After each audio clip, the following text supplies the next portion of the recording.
What's up, guys? So, December has gotten a few Golden Globe nominations, Critics' Choice Awards nominations, and it's on Netflix now. It stars Julianne Moore and Natalie Portman, and is directed by Todd Haynes, whose last film I watched was Carol, which is a movie I thought was okay. But then he also did this other film with Mark Ruffalo called Dark Waters. I didn't see that movie. It just kind of floated under the radar, but I heard good things about it.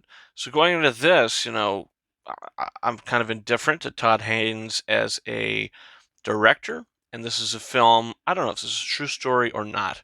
I don't recall anywhere in the thing where it said this is based on true events.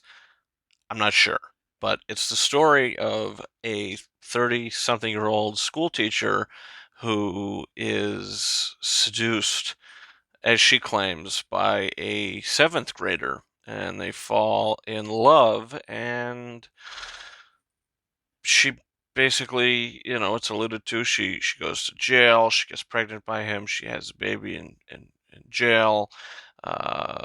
She starts a life with this person. So it's present day. They're living together, and Natalie Portman is an actress who is going to play Julianne Moore's character in a film. So she comes to study and research the situation and get head to head with it and face to face with it in preparation of her performance. That sounds pretty good on paper, but the film doesn't really give you anything more than that. I think December is a disappointment for me.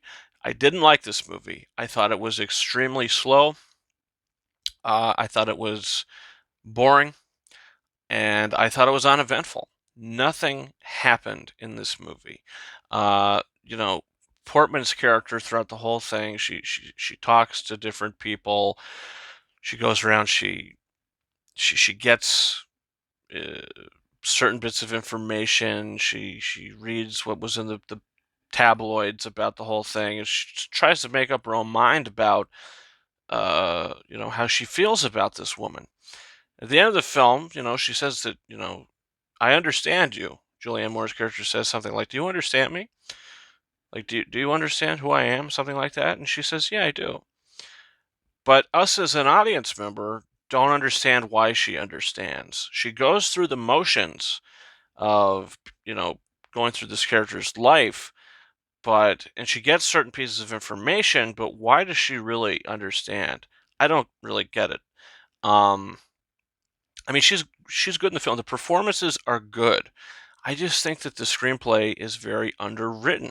There's a lot of just scenes with just exposition of things that have happened in these people's past.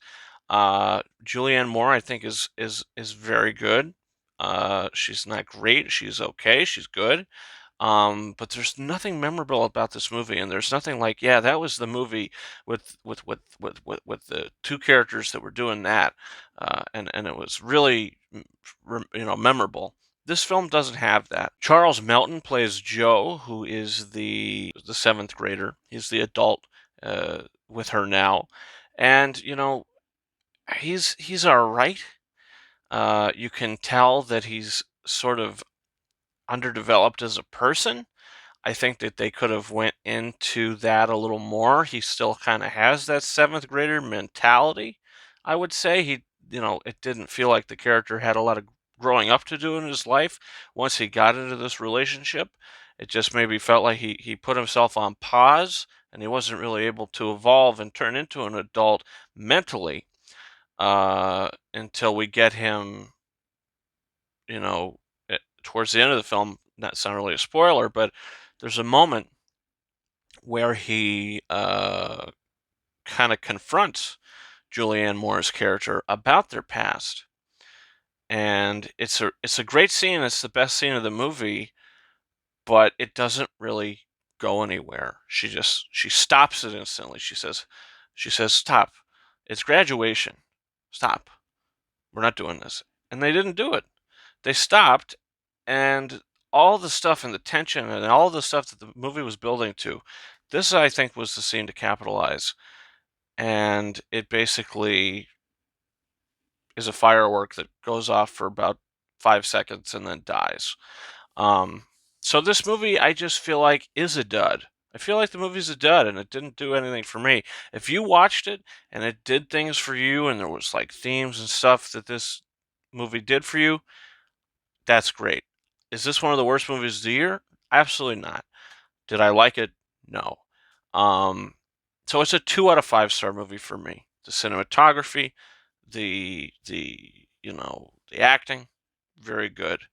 I feel like the score was a little intrusive at times. The score was extremely dramatic and over the top in scenes that it didn't need to be, but maybe the filmmakers were like, hey, let's try to make the audience feel these emotions through music because our screenplay is not doing it. So, I don't know. But that's where I'm at with May December. Will this go ahead to get any Academy Award nominations? I don't think so. If this movie gets a Best Picture nomination, I will be stunned. I will be stunned. But we'll see. So comment down below. Also, don't forget to hit that subscribe button for future reviews. We'll be also watching Naiad, which is on Netflix now. It's getting a Ned Benning, some awards consideration, awards nominations, Jodie Foster as well. So I'm looking forward to seeing that, and a bunch of other stuff. Killers of the Flower Moon. Just posted my review for that as well. So you guys can follow me on Twitter and or X at RyanKing72 and Instagram and TikTok at KingArises131. That's it for me. Thank you guys so much for watching my review for May, December in this latest episode of The King's Corner. And until next time, over and out.